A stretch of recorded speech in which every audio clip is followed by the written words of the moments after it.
Assalamualaikum everyone and a very good morning to all of you. My name is Muhammad Junaid. Today I'm going to explain Surah Waqiah. Opening the discourse with this sentence by itself signifies that this is an answer to the objections that were then being raised in the disbelievers' conferences against resurrection. This was the time when the people of Makkah had just begun to hear the invitation to Islam from the Holy Prophet Muhammad sallallahu alaihi wasallam.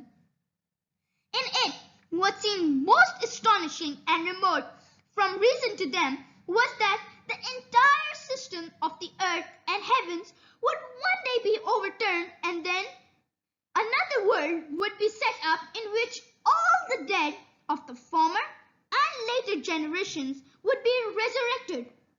Bewildered, they would ask, this is just impossible. Where will this earth, these oceans, these mountains, this moon and sun go? How will the centuries-old dead bodies rise up to life? How can one in his senses believe that there will be another world after death and there will be gardens of paradise and the fire of hell? Such were the misgivings that were being expressed at the time everywhere in Makkah. It was against the background that it was said, إِذَا وَقَعَتِ الْوَاقِعَةُ لَيْسَ لِوَقَعَتِهَا كَاذِبَةٌ. When the inevitable event happens, there shall be no one to believe it. In this verse, the word Waqiah, event, has been used for resurrection, which nearly means the same thing as the English word inevitable, signifying thereby that this is something that must come to pass. Then, its happening was been described by the word Waqiah, which is used for the sudden occurrence of disaster. When the inevitable event happens, there shall be none to believe it's happening. It will be a calamity which will become a base and exalt. The earth shall be shaken all of a sudden, and the mountains shall crumble and become as scattered dust. May Allah have mercy on us.